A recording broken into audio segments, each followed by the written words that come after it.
Blake Corum with the lane. Blake Corum breaks it back. Blake Corum sprinting.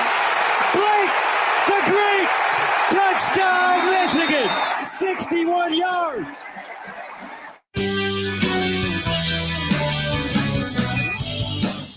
Everybody, welcome in to the Maize and Blue Reviews. Good afternoon, Michigan football. And this Tuesday, the 17th, as we get ready to get things underway. Thanks for joining us here. We're live weekdays at 1 o'clock, talking about the latest in Michigan sports. That voice you heard, you probably knew that it was Gus Johnson calling a Blake Corum touchdown, Blake the Great, against Penn State this year. And, well, if you're thinking, is that just a coincidence? It's not. Things are rarely a coincidence. And we are going to be talking about Penn State today, Michigan and Penn State, the rivalry, the coaching matchup. Penn State had their spring game. We'll have some video from Happy Valley from this past week. Also today, ESPN came out with their annual ratings football percentage index. And according to that index, ESPN loves themselves some Ohio State, and they hate Michigan. Oh, we'll go through ESPN's FBI and why they are BFF so much with the Buckeyes. And, you know, they don't like the Maize and Blue. We'll sift through that. Also, Michigan adds a signal caller for next year. We will go to that right after we get to this breaking news. There it is. Now, you might think this is bad news. You might think this is good news. I'm going to have to think this one over because it just happened. The Papa Kante, who was along with George Washington III, two freshmen that Michigan signed, Juwan Howard, for this upcoming basketball season. And there had been some speculation about the Papa not being involved with Michigan. And then today we see the news that Papa Kante has requested a release from his national letter of intent. Is that good or bad news? Well, I guess it depends on what kind of player the Papa was going to be. If he was going to come in and contribute, and he was going to be somebody that was a player, ended up being a starter, that's going to be bad news. But considering where Michigan's at and how many players are out there, and they're linked to a few, including one of their former big men and Hunter Dickinson. And as you know, over the last, week or so, there's all this like, oh yeah, there's this guy, there's that guy, there's this guy, there's that guy, but they didn't have a scholarship. Now they do. They have a scholarship. So those players that we have been talking about from Tennessee, from Florida State, from a few other places, and then also from Hunter Dickinson, the possibility now is that they can go out and land one of those guys. I am going to say this is good news. Good news, and that was the Papa going to come in and be an immediate contributor to this team next year. I don't think he was going to be all of that. I think it was going to take a little while for Kante to get things going. It might take a year before he was going to be a presence. He seemed pretty decent on defense coming along. Really nothing against the guy. I don't know, say it's rare, but I didn't think he was going to come in and be a big time force. Meanwhile, some of the players, like the guy from Tennessee and the guy from Florida State and Hunter Dickinson, I mean, these guys could come in. And in a couple of their cases, I mean, these guys could be all Big Ten performers. These guys could be, potentially all American. So I'm going to say the bigger impact is having the scholarship.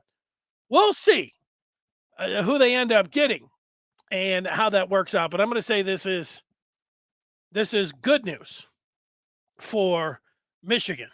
Well, what else are we talking about? I'll tell you in just we'll get to the recruit that Michigan's adding. I wanted to tell you that if you did not know, We're a part of rivals.com, the Maize and Blue Review, and I would like you to join up today and get involved on the posting board, on the community, talking about Michigan all day and all night, knowing about the latest in recruiting on basketball and football, and knowing about what's going on, the inside scoop, the football team, and what's going on with Juwan Howard with his team on the hardwood. You know all of that.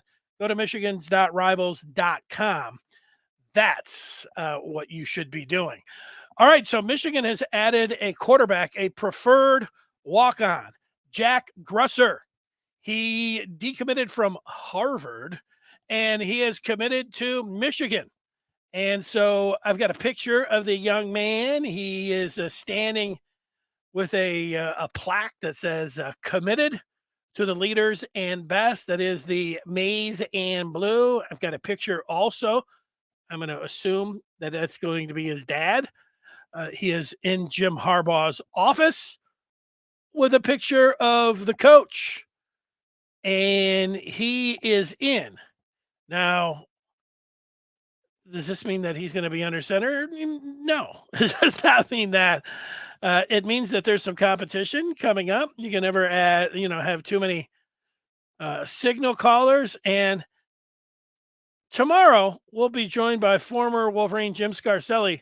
Scarcelli texted me this morning, and he was looking at the tape of this kid, Grusser, and he said he really likes what he's seen on the tape. And he said, do you think people will want to see Grusser and some of the video if I break it down tomorrow? And I said, yes, absolutely. So we'll take a look at Grusser, and I think it's good. You know, you're a Michigan fan.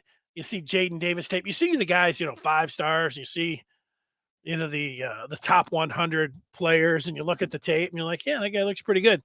Now you're going to look at a guy that's coming in as a preferred walk-on, and you can kind of weigh and compare. I'm looking forward to that aspect of it because I do watch tape, but mostly when I'm putting the tape on, it's like, oh, this guy's going to commit to Michigan. This is like with Papa Kante, for instance. I put his video on for the first time, and I know that this guy's a 4-star, and that at the time they committed to Michigan, and so you know that he's highly thought of. Now, what jumped out, what I recall watching Kante for the first time, he was going against Kyle Filipowski, who I didn't know was as I was watching it was like the number 1 player in the country, certainly a 5-star, and was heading to Duke. And so like a minute in, I'm like, oh, who's this big white kid that's swatting everything all over the place and dunking on everybody, and made Papa Kante look like he was like 5'6". And they quickly realized, this is some top recruit. It wasn't a surprise. I mean, it doesn't take like it doesn't take like a former player or a scout or something to watch somebody like Filipowski. I was about 2 minutes in and about 3 highlights, and I'm like, wait a second, this guy is a monster. And so it'll be fun to look through and see what Scar has to say about this preferred walk-on that's coming in. And as you probably know, Michigan's last national championship, a preferred walk-on was the quarterback, Brian Greasy. So there you go.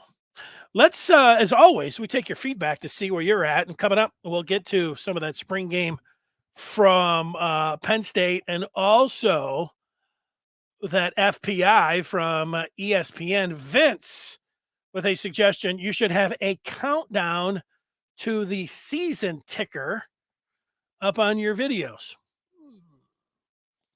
How's that done, Vince? Like, how many days, there's 100 some odd days or whatever on my videos every time. Where would I put that? Right up on the countdown to the season. Yeah, I get that. Countdown to the football season. I could probably do something like that, the countdown to the football season. Thanks. I'll take that under advisement. Vince, appreciate it. The suggestion for sure. Vince, why don't you go ahead and tell me how far we are out from the season? What is it? September the 2nd. So We're getting to May, June, July, August.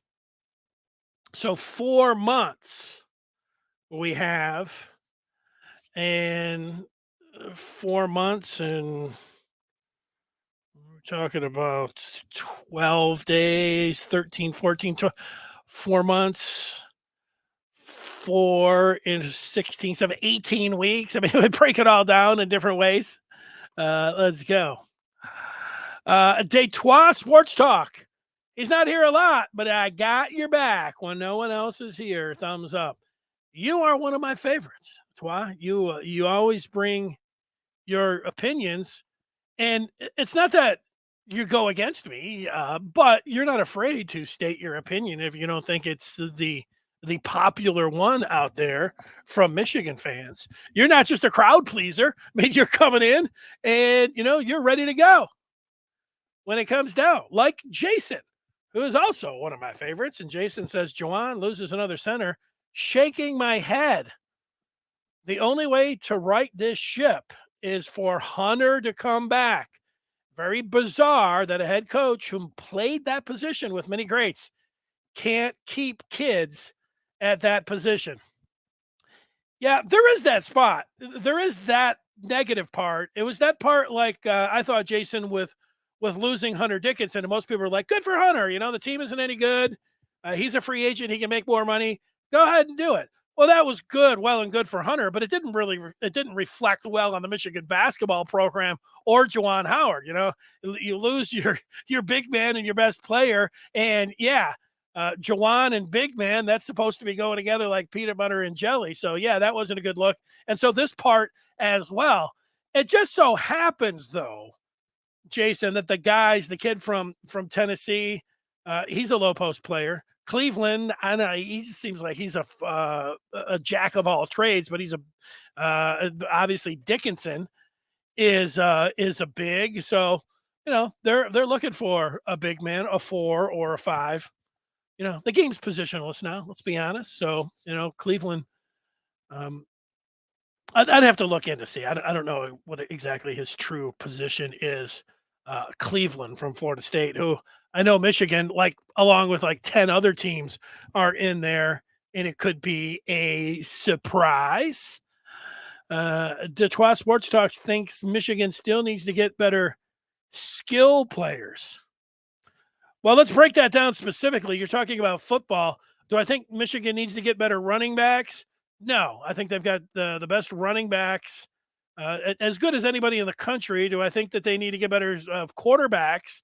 Well, JJ's one of the best quarterbacks in the country, and they just got Jaden Davis. Is a tight end a skill position? They're good at tight end, if we wanted to include that. So we're talking about wide receivers. You think Michigan needs to get better wide receivers, and they've got 3 of them coming in this year. They did pretty well that way with Carmelo, English, and Samaj Morgan right here from in-state, and the kid from St. Louis who stood out in the spring game, Frederick Moore. Who's to say that those guys, I hear what you're saying. Overall, you go back and it's going to be one of these things when we get to FPI with ESPN. FBI, just like a lot of people, they love recruiting.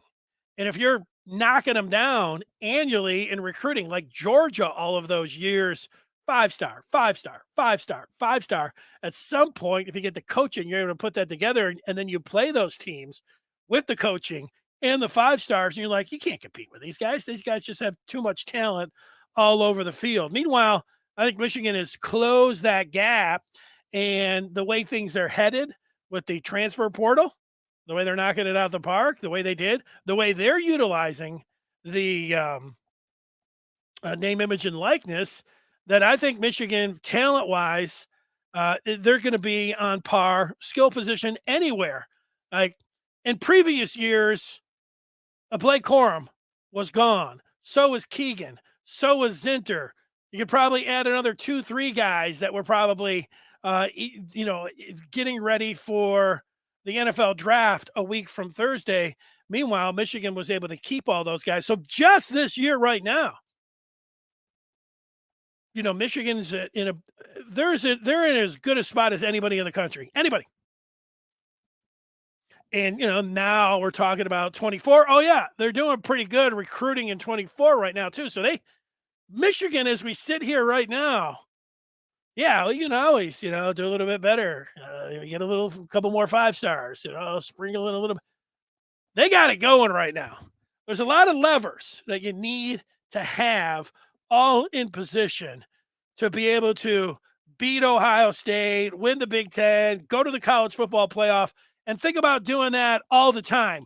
Right now, the formula that Michigan has is working, and it's as good. I'm not complaining. We're just pointing out, like, hey, let's, Michigan now has the Ferrari, and we are just opening up the hood and, fine tuning a little bit over there, bending that fender a little bit. We're just looking at aerodynamics of the tires now.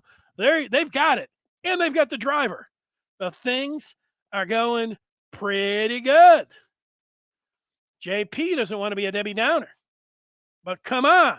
Something is happening behind the curtains that makes me believe these kids think Juwan doesn't or can't develop them accordingly. Or, Jason, Michigan didn't make the tournament, and the prospects of making the tournament next year aren't so hot. That could be one thing. That could be a factor. I don't know exactly what it is for Papa. 2, Papa might be having some issues with his schoolwork, where that was going to be an issue of him being able to come in and be able to play. It could be that. It could also be a weird 3 for me to be. It could also be when it comes to Papa. Sure enough, he's a big man and everything else, and Michigan's doing pretty good with name, image, and likeness and everything else. But as we know, Michigan is not promising a Papa Kante thousands of dollars to come on in. Maybe Syracuse. Now that, Jim Boeheim is gone and they need to fill up that Carrier Dome and everything else, they got some people and they're saying, let's put together a package and let's promise Papa Kante $100,000 to come to Syracuse, New York, to play for the Orange. Maybe they've done that. So it could be upfront money with the NIL. It could be academics, or it could be, with Michigan's prospects out on the floor. Now, that third one does have everything to do with Juwan Howard, or, a lot to do with Juwan Howard. And it's one part where football has the advantage. If you're laying out the name, image, and likeness, say, hey, you come in and, look what the players can do. You point out Colston Loveland, who came in, and, he's driving a $90,000 car. Who knows how much else he's getting from name, image, and likeness. He's probably over 6 figures now and what he's able to make. Kante, somebody's telling him, hey, you can have 100,000 right now. You don't have to wait till this time next year. You want 100,000 down the road? You want 100,000? So it could be a couple things. So it's okay about being a Debbie Downer. When you miss the tournament is pass or fail. We know where Michigan's at right now. It's not just an off season of, oh, okay, everything's going great with the maize and blue on the hardwood. No, they missed the tournament. Juwan Howard has another year this year like he did last year. And then the people that are jumping up talking about, we need to move on, it's going to get a lot louder and it's going to get a lot more real. So, that's not being a Debbie Downer. You're being real. Richard, we don't need to mirror that school down south, Detroit. Yeah. Well, in certain regards, if you're talking about just getting wide receiver talent, being in the top 5 where Ohio State has been annually in recruiting, Richard, I would say, yes, they do need to mirror that school. Not everything that they're doing. I think Michigan and their fans and their alum and their football players, I think they should all brush their teeth. And I think that they should all, things that you do and don't be obsessed, and, don't be a bunch of Philistines and ne'er-do-wells like Ohio State. I mean, there's a lot of things that you don't want to be like Ohio State. You don't want to be, addicted to alcohol and drugs, everything in limitations. Like most of the ne'er-do-wells that follow or that go to Ohio State. You don't want to be that. But you do want to recruit like them. Maybe not exactly like them, but no, they do want to mirror Ohio State in terms of being top 5 annually in recruiting. They got a lot of that going on. So, Detroit coming back, talking about, let's take a look at that championship. He's pointing to the championship. All right, Vince, I ask and I have received 136 days. Let's see, Vince. Let's put together the Vince countdown to kickoff. 136 days. Put a couple exclamation points on it. Let's see. You want it on the video, but how about this one, Vince? Let's go. Countdown to kickoff. This is the one I had up, the banner that I really liked. That's still in there. Back-to-back Big Ten champs. That one's not too bad. But, Vince, I see where you're coming from. I like it. All right. Let's look and see what some others are saying. Old Montreal. If we're being frank, OSU has a lot more swag than Michigan. I'll be frank, Montreal. I don't agree with that. I think if you're talking about in the 21st century, yes, I would agree with that. But as we sit here right now, today, in the present, and talk about this upcoming season, Michigan, they don't take a back seat and swag to anybody in college football. Michigan is positioned really well with their quarterback, with their 2 outstanding running backs, with their, super abundance of offensive linemen. It's a tight end position that looks like it's rolling now. And yeah, I'll put, Roman Wilson and Kojo and, the wide receivers that they have. I think it's more than serviceable. I think Michigan's offense is pretty explosive.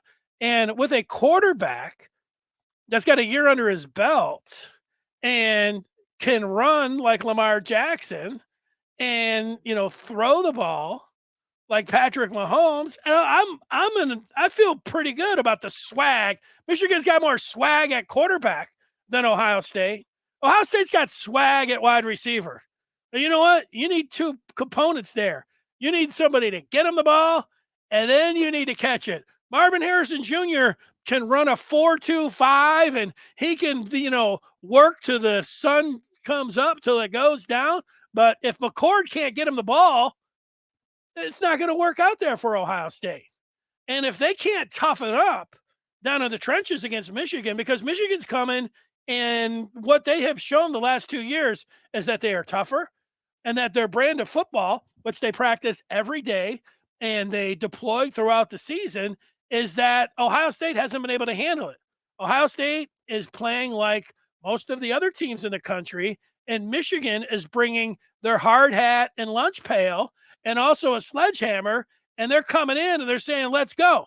They've got their whips, they've got their chains, and the Buckeyes are coming in with their swag, and they're getting smacked upside the head. So, Montreal, I don't agree with your swag.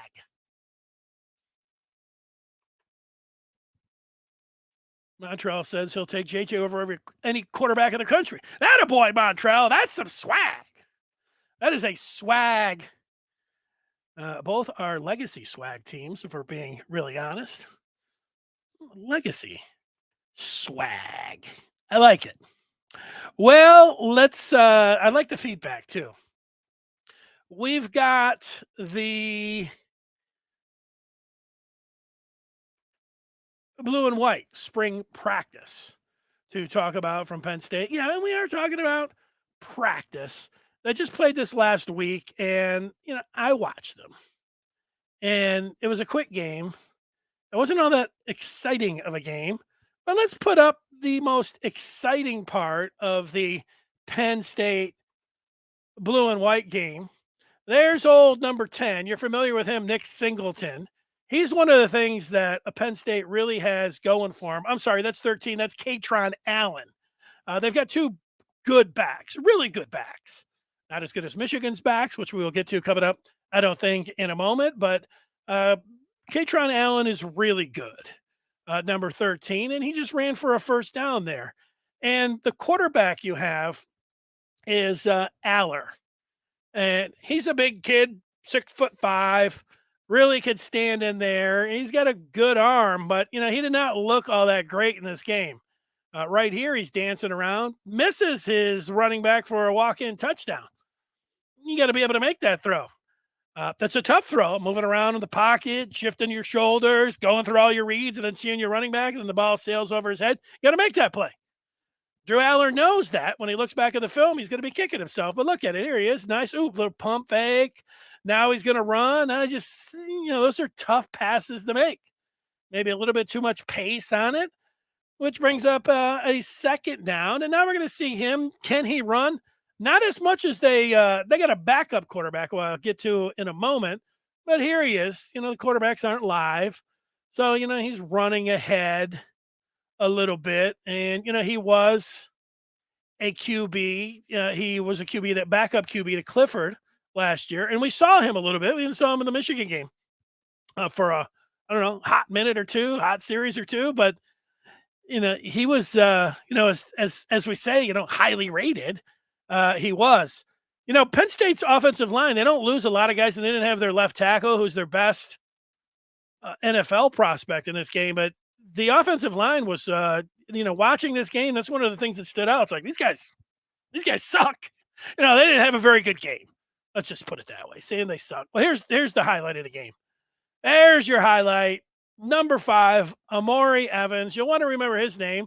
Is it the Giddy? I probably should have said, since I don't know exactly, and everybody does that. And Gritty. But let's see. This is a nice throw. He looks right. Looks over there again, right. That's what, his third option, wide open. He lays it right in there. That's nice. That's Penn State football. And there's your highlight from the game. I took some notes as I was watching it, and why don't I put those notes up on the screen? There's Evans again. So your two sophomore running backs, Nick Singleton and Katron Allen, that's a nice 1-2 punch that Penn State. They'll be looking at Michigan and the success that the Wolverines have had. And they'll say, hey, maybe we should play it like Michigan. Michigan's got two outstanding backs and run the ball a lot. I think that's what they are going to do. Now, their offensive line, the guys that they have missing and coming back there, they've got a long way to go to be like Michigan's offensive line. But they've got two running backs. The quarterback, Aller, the redshirt freshman, is at least worth mentioning, Bo Pribula. Pribula wears number 9, and if you put him side by side with Trace McSorley, the former signal caller there in Happy Valley, I don't think you could, tell them apart. They are built the same. They're wearing the number 9, and Pribula was running around a lot like McSorley back in the day. So it's something to mention.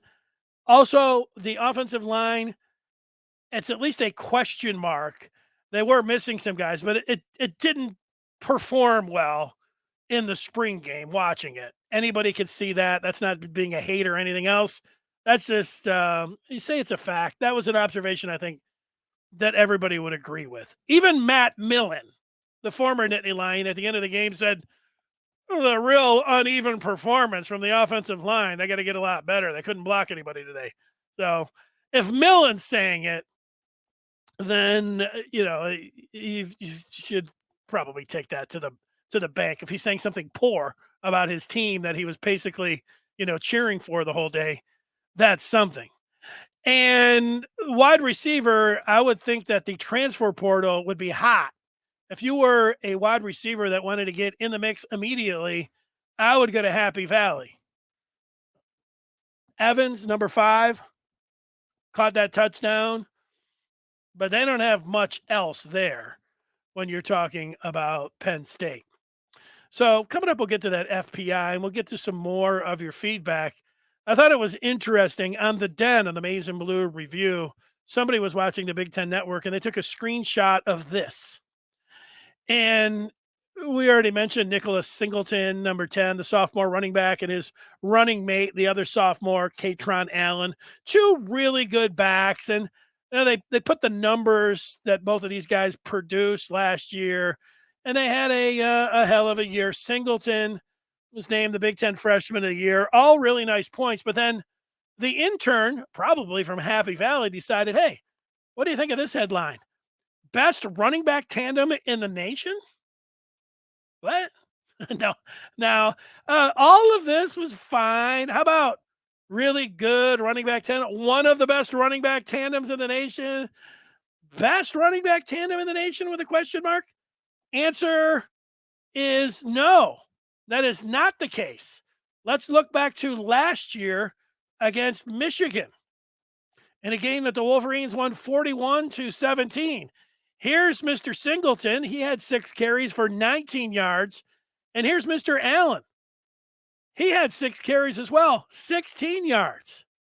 What's that? 35 yards between the two of them? Clifford had that one like 50-yard run. He ended up having 74 yards. And they had a backup late, pick up 6 yards.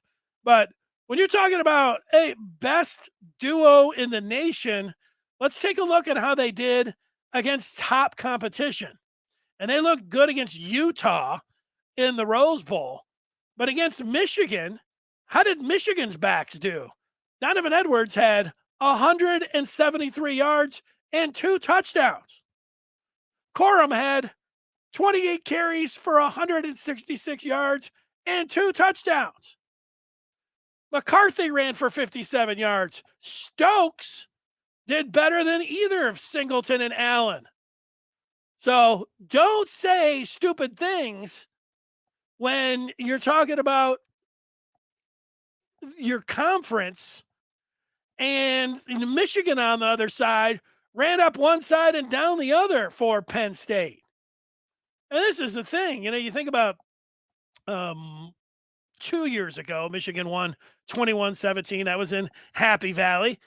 Hassan Haskins had 156 yards in that game. And last year, they tuned him up for 418 yards, 7.6 per carry. Penn State heading into that game, I was looking at it. Michigan had a lot of gaudy numbers themselves. And I said, hey, after the Penn State game, because they have a lot of gaudy numbers, I'm going to start using, these big time numbers, because Penn State, they were giving up fewer than 80 yards rushing per game heading into the matchup last year, where Michigan ran for over 400 yards on them. And Michigan's defense gave up 3 points, just that field goal for the first drive for the Nittany Lions. So that intern, a little scolding for the intern, putting up best duo in the country. No, the best duo in the country is the team that smeared them last year at the Big House. Remember that. Like, come on. All right, Penn State's schedule. Is it easy? West Virginia, hey, that's a nice opponent. Well, West Virginia coming in. Delaware, at Illinois. Let's see, where's the other non-conference? UMass. So you get UMass, Delaware, and give them credit. They're playing a Power 5 school here in West Virginia. I like the non-conference slate.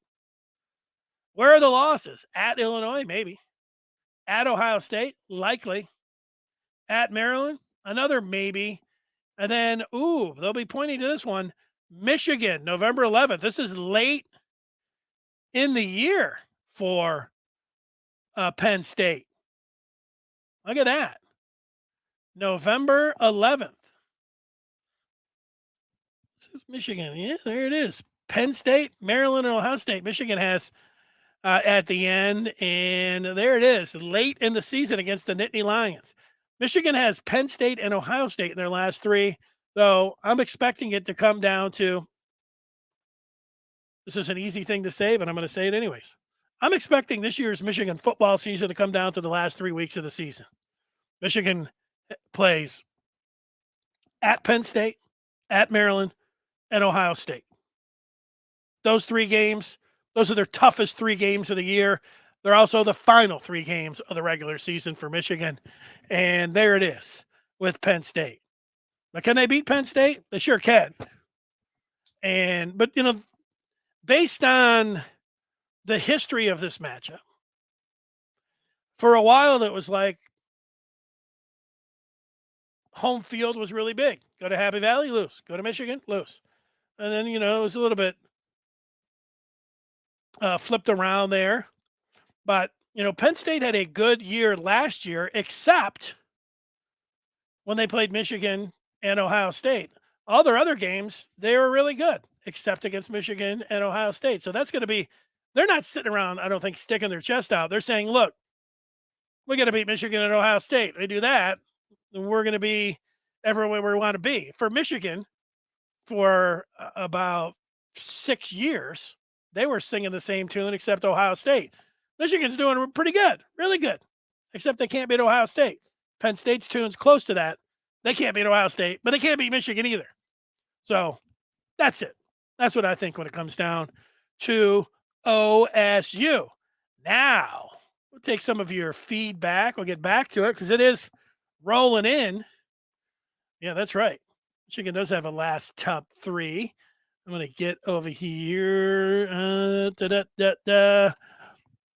Gus and Joel call what? 70% of our games last season. Might as well keep that rolling. Yeah, this is from Dooney Don. I like those 2 guys doing the game. Richard with Jenny Taft on the sideline. I like the trio. Penn State needs to modernize their quarterback play. Well, I don't know. Drew Aller was as highly thought of as anybody out there. And that backup is looks like he's a dual threat. So I think they're looking pretty good at that position. Richard, what Penn State needs to do is they got to beat Michigan and Ohio State. They do that, then they're doing all right. Michigan's D-line typically punishes Penn State's quarterbacks. Hope we can do that again. Here's old Andres. It's always good to see Andres in the chat. He's saying people complain about U of M, but PSU wins all their out-of-conference games, but get popped by Michigan and OSU every year. Great isn't always greener. Mark, after no offense spring game with a touted number 1 backfield of Aller, Singleton, and Aller, PSU now claims number 1 defense in the nation. Preseason super hype. Is that what they were claiming? I didn't actually notice that. Let's see. All right. Let's get a few more in here. Here's some Frames Janklin. I get it. We'll find a way to lose again. The funny thing about James Franklin is it was just 2 years ago that, you do, I haven't done it yet this year, but I will at some point, you rank the coaches in the Big Ten. Trevor McHugh from the Maize and Blue Review just last week did that. But 2 years ago when I did it, I put James Franklin in front of Jim Harbaugh. They were a 500, and Franklin had beat Ohio State. Harbaugh had not. So I put Franklin in front. Michigan fans are like, you're an idiot.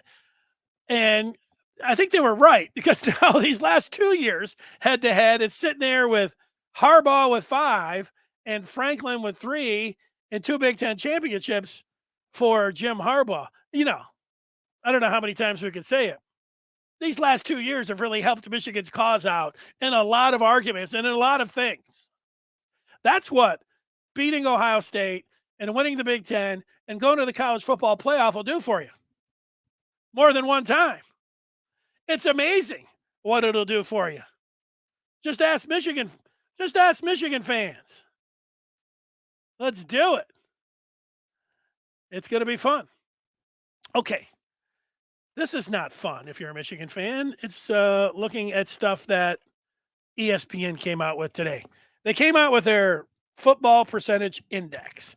Now, what is that? Well, in the preseason, they use data points that are just made up of previous seasons. They have a formula of returning starters. They look at past performance, recruiting rankings, and coaching tenure. Now, it's pretty easy when you're looking at returning starters to figure that out.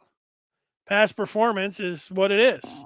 Like I said, Michigan is Harbaugh is 5-3 head-to-head against Franklin. He is what against Ryan Day? Day's in his 5th year, and Harbaugh is heading into his 9th year. But head-to-head, those guys, it's 2 for 2 for Day. Pretty easy because it's 4 years for first base.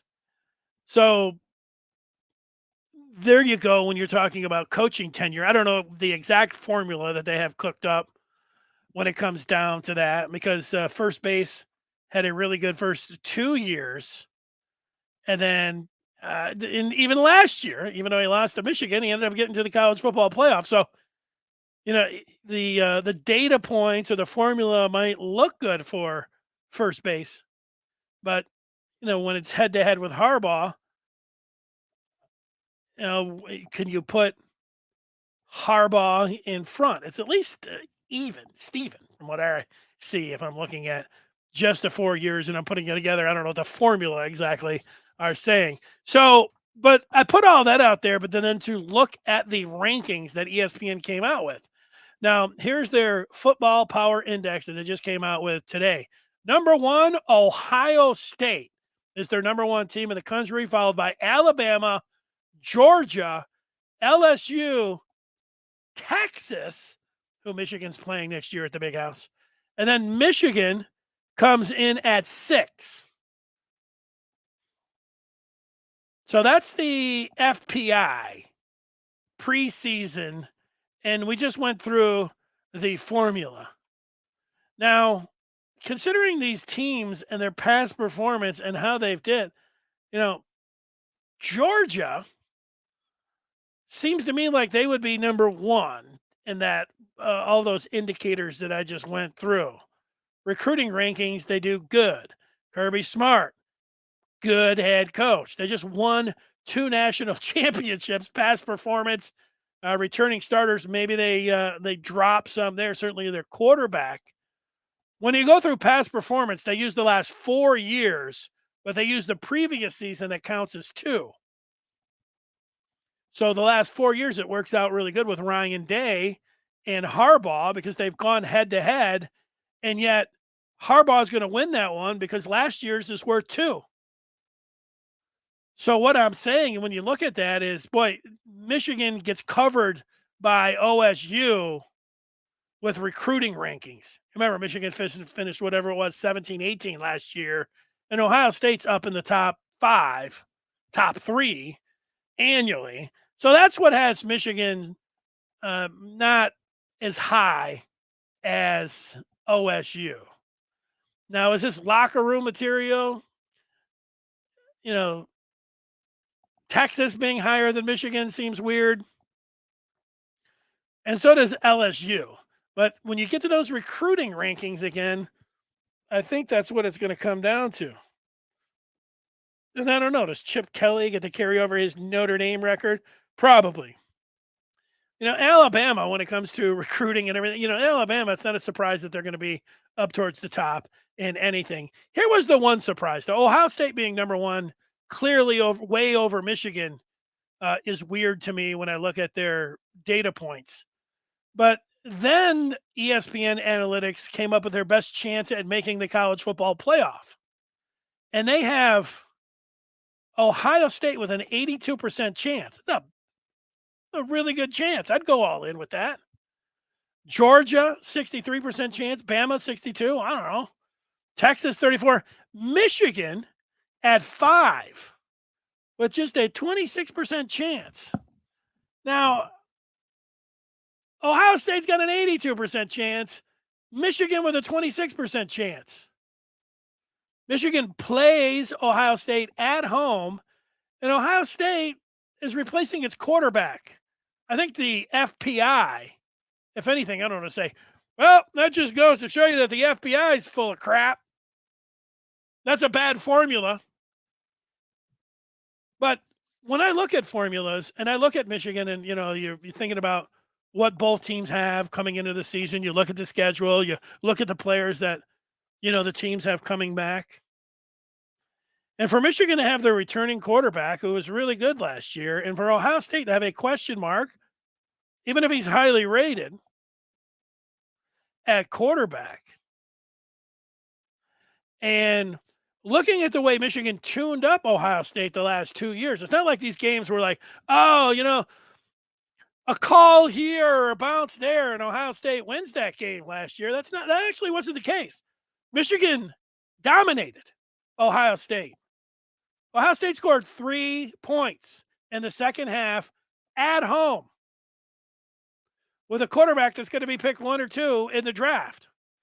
McCord may be fine, but do I think he's going to be, is he going to be walking in? And I think he's going to be like, a top 5 pick. I don't think that. It's more likely that, that it's going to take him a little bit. So if that feels a little flawed to me, and then where the game's being played. And then if you say, well, it's just a one-time thing, it's not been a one-time thing. It's now been a 2-year thing. And the game's playing in Ann Arbor. So it feels to me like FPI maybe should value that returning quarterback position and maybe, turn some screws on there, because it's just the numbers seem way too much. Or maybe they're putting too much into recruiting. I don't know. Maybe this is just me looking at Michigan having a 26% chance, which sounds fine to me, except that Ohio State has an 82% chance. If Ohio State had a 64% chance and Michigan had like a 50% chance, I would be thinking, all right, it's a formula, FPI, whatever, numbers. You put them in, it's only what the numbers that you're putting in end up spitting out. But it's also one of these things. I like analytics and I like looking at the numbers, except when I start thinking about it and I use, the eye test, or just along with the eye test about, hey, Michigan's got their quarterback proven, this guy unproven. Now, sure, he could be great, but we're just giving Ohio State an 82% chance and Michigan way down there because of the quarterbacks. Just based on that, I don't like it. But the way Michigan plays football and Ohio State has not been able to match the physicality out on the field, there's no formula for that. That's where the formula misses a little bit. But if you're a Michigan fan, do you say Ohio State hates us? I'm sorry, ESPN hates us? You could say, I say that you can see where the FBI is faulty. That they need to brush up the numbers that they're plugging into the computer. They need to weight the returning quarterback a little bit more than just looking at. They probably look at McCord and say, hey, he was a 5-star. This guy's going to be the greatest thing ever. So they don't lose whatever points that they're going to have on their little FPI there. And, sure, Michigan gets twice the bonus points for beating Ohio State last year, but they're still that far behind. It's not working in my brain. Trying to be objective about it. I don't see the FPI with an 82% chance with Michigan with 26 being something that I'm going to believe in so much. This is to win the national championship, or this is just heading into the season. The ranking, they have Ohio State number 1. Yeah, I'm not putting Michigan down at 6 in any way that it's done. People are always like, I hate preseason polls. Well, that's fine. But considering the talent that Georgia has and that they just won it, I have a hard time not putting them at 1. But I have a hard time with Michigan having dominated Ohio State the last 2 years. Michigan having their quarterback coming back, Ohio State not having a returning quarterback, and the game being played in Ann Arbor. We're putting Ohio State in front of Michigan for anything coming up this year, heading into the season. You tell me after the Notre Dame game, Ohio State looks great. McCord looks like he's in tune with his wide receivers. They look like they're going great guns. And, Michigan's, I don't know, they struggle a little bit against whoever. East Carolina, I don't know. You want to tell me after a couple games and then Notre Dame, Ohio State's got a road trip, a road win against Notre Dame, and you want to tell me that, the FPI then has Ohio? Okay. I'm listening then, but I'm not listening to that right now. FPI, flawed. Based on my eye test and how I see it. And I'm objective. If there's some things in there, it's not always just, even though I've got, Michigan stuff all over. I'm going to, if I thought that, Michigan, I'm like, oh, yeah, those numbers make sense to me. They don't. Well, let's see. Maybe they make sense to the people. And there's a lot smarter people out there, and they're people that more, I don't know if I'm right side or left side, but whatever the math people and analytic people, there are people that are better absorbing the numbers and sorting them out than me. I know that. It's not that I'm bad, but I don't think I'm great. But I think some of you might be better. So let's see if some people have some opinions on FPI and Michigan. I agree, keeping both running backs. Mark, Big Ten, starting to backload the schedule.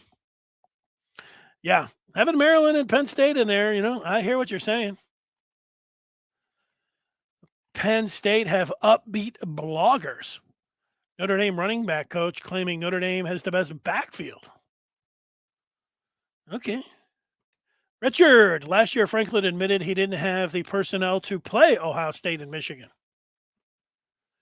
Yeah, his team was also throwing peanut butter and jelly sandwiches in the tunnel with a matchstick for things that were going on. They started all of that. Blank says FBI had Michigan unranked 2 years ago. Andre says ESPN doesn't know jack.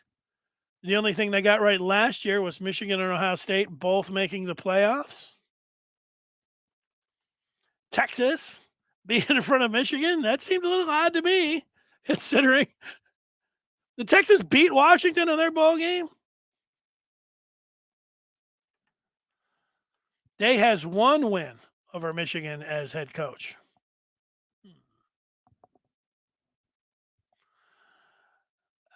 Goes back and check that, OT. I think he's been there for 4 years. The first year that he came in was Meyer was there, and then he got suspended, and he took over for 3 years. I think he's been there for 4 years. I think this is going to be his 5th year, which makes him 2-2, but I could be wrong. It happens all the time. Do they vote as a committee? It's not a vote. It's a totally formula. JP says ESPN hates us. They have a contract with the SEC as well, so everything will be Georgia, Bama, and then toss in OSU once in a while. They never will give Michigan respect we now deserve. This is a good point when you're looking at the talking heads and opinions of, I say talking heads, I was going to say broadcasters, which is kind of the same thing. While you listen to ESPN radio, they know that, that they are going, even if they say that they're going to try to be honest about everything, it's going to be hard if you're a Michigan fan to not think that ESPN is going to be biased towards the SEC. It's a good point. But FPI is a formula. There's nothing with the opinion there, and it's been going on for a while.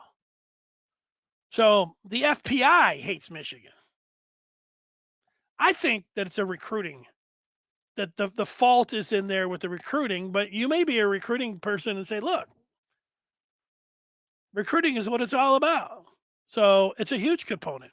I think putting that returning starting quarterback, let's see if I could bump up what the formula would look like, if they put that variable in there.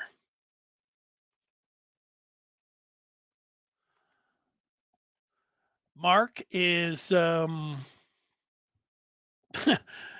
on, Mark. Let's see some of the formula. 5-star backup quarterback worth a lot with 2 All-American wide receivers in an elite backfield.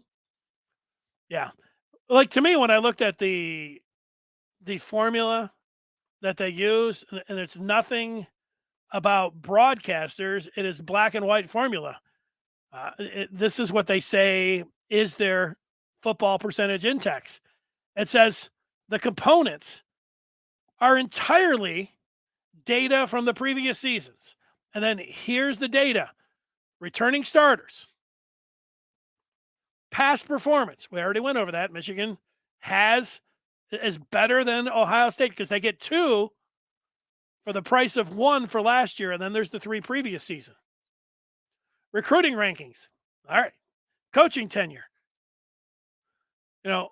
Michigan, to me, has all of these covered except the recruiting rankings. And so that's where you get 5 stars galore, like Mark is talking about. Andre's with the point of the day. He wants what the FBI is smoking. Me too. Let's do it. What you do, you just get in there, you're like, all right. Ohio State. Notre Dame. I don't know. That's not good. All right. We'll read some more feedback. OSU, or if you say it fast, maybe if you've been drinking, OSU should have lost by 29 last year, and they got a mercy whistle at the end to keep the score a 22-point deficit. Even the officials took pity on OSU. Mark saying that if OSU had Moody wins the Natty. A shank away from the Natty last year, that's why. And that helped them too. I don't know. You playing close to Georgia, losing to TCU, maybe that pushed that FPI up there a little bit more. The main analyst, not spelled like that, ESPN promotes, is Paul Feinbaum, Alabama homer who hates Michigan and Harbaugh. Well, that's true. I mean, there's Paul Feinbaum he's an SEC guy, and it's easy to root for and go against the Big Ten and rile everybody up when you're, an SEC guy. I mean, it's easily done. What happened last year? SEC. What happened the year before? SEC. I'm not making any. You're right. Paul Feinbaum. Everybody knows how he rolls.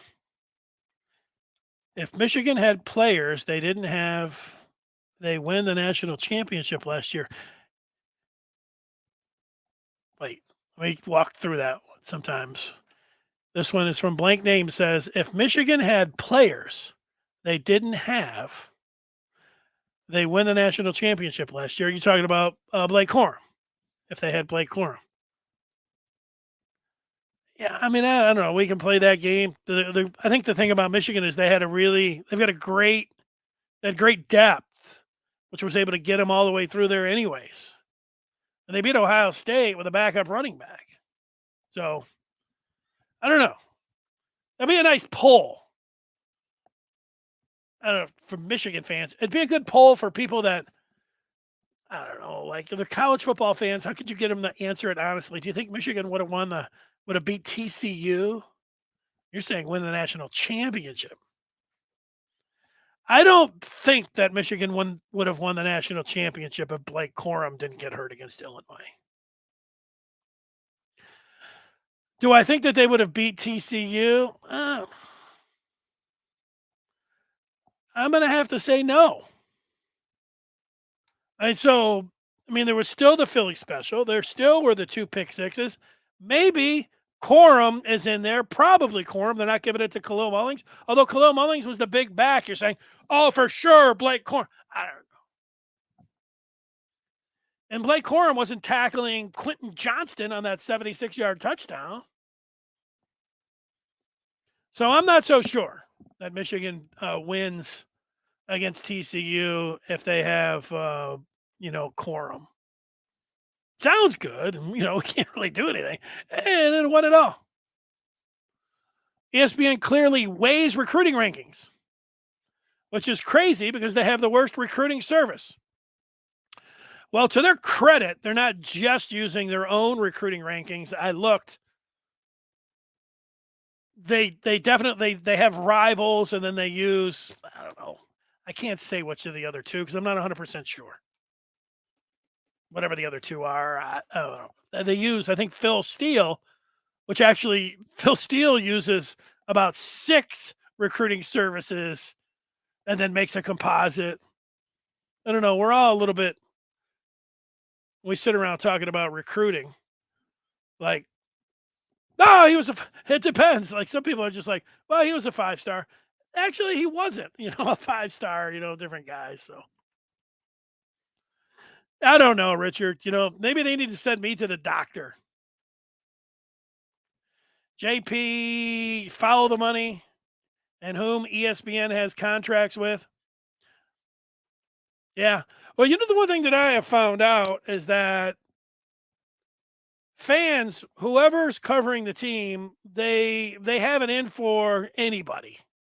Like, unless you come out and, pledge your allegiance to the school and then follow it up. If you're a writer, if you're a broadcaster, always preaching the maize and blue. If not, you become a hater.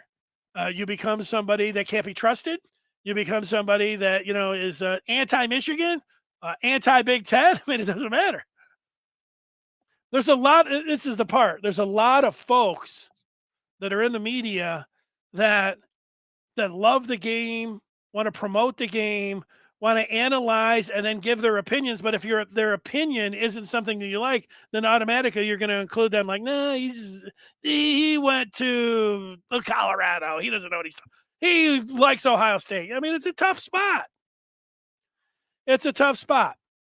Meanwhile, you're a sports fan, you grow up, you have your allegiances. It is hard to put them aside and then try to look at things objectively. And I don't even know, do you really want objectivity? The people that I think that are most objective, I would say their name, and you'd say, oh, are you kidding? That guy's the biggest hoe. Who would I say? I would say Chris Fowler from ESPN. Now, he does play-by-play. He doesn't pick games. He'll talk about the games, and I guess I don't know Chris Fowler's background. Maybe he went to Florida or something. So and he's on ESPN. So automatically people say, oh, are you kidding me? This guy's totally slanted towards the SEC. He's in Nick Saban's back pocket. He seems to be pretty objective. Now, if it wasn't for, it's not a hot take, but nobody's going to like it. If it wasn't for 2 instances,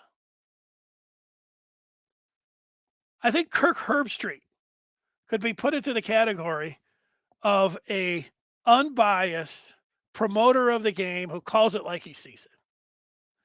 Unfortunately for Kirk, he went to Ohio State, and then when Michigan was going after Les Miles, sabotaged the coaching search. And then unfortunately for Herbstreit, when it was the pandemic, and he was talking about Michigan, and he was talking about Ohio State, he came up with the old white flag comment. Well, Michigan's, been looking for any reason that they can to wave the white flag. And then it was like, all right, you fool me once, shame on me, twice. So you can't, even though I'll say it, I like Kirk Herbstreit, as a broadcaster, and I think most of the time, except he slips up when it comes to Michigan. And you could say, hey, that's why I like Desmond Howard. Desmond Howard doesn't pull any punches. He's a total homer towards Michigan, always picks Michigan, always rails against Michigan State. Any chance he gets, he'll do that same thing against Ohio State. I mean, he's a complete and total homer. But you know what you're getting with him. I mean, he's not trying to go out there. It's not like, Desmond's, acting like he's, impartial or anything. I mean, that's the thing. Last bit of feedback. Let's see. There's a few new people jumping in. Let's get their thoughts in here. CEO. Penn State is going to win this year. Yeah, I think they're going to have a good year. I'm with you on that. One of my favorites, Gary. It will snow in Michigan on the for the Ohio State game, and we'll see how that quarterback will do. Yeah, well, Gary, if we could ask for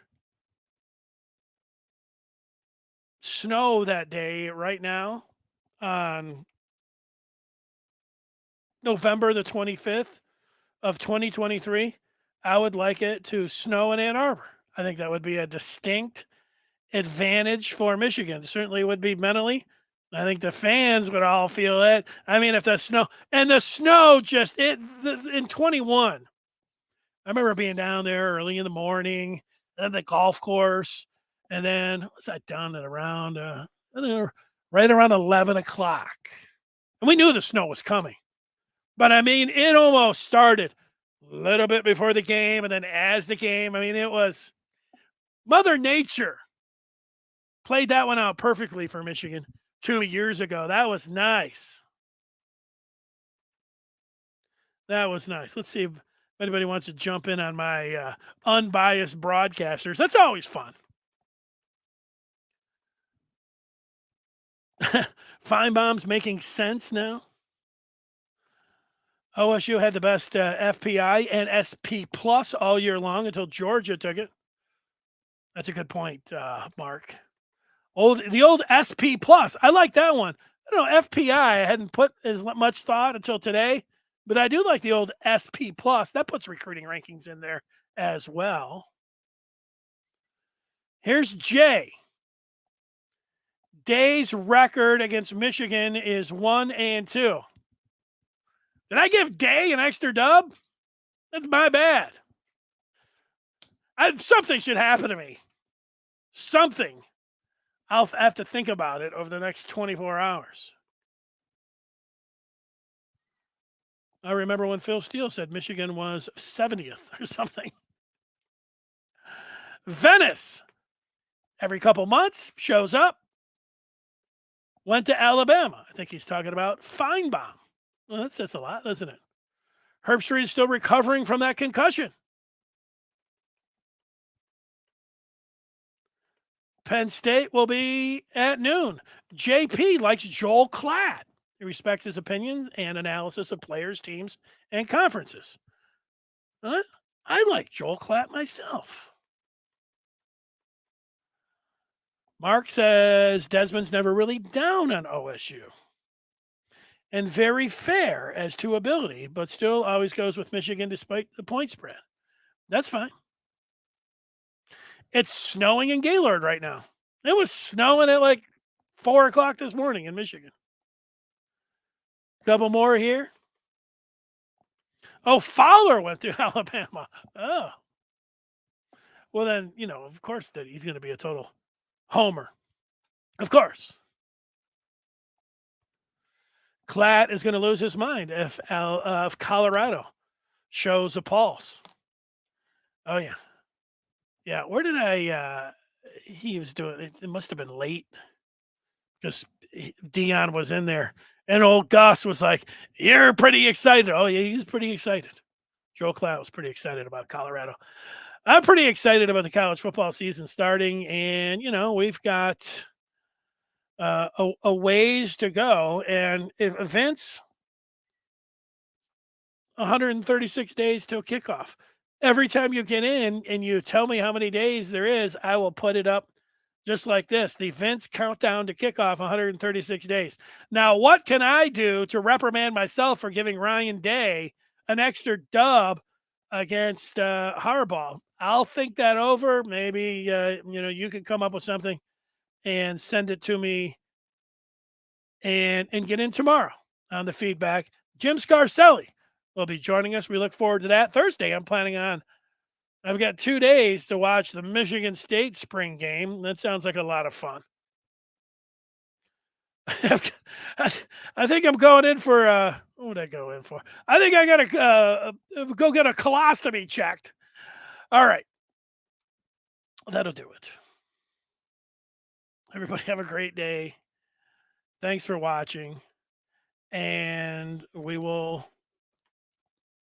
talk with you tomorrow. Goodbye.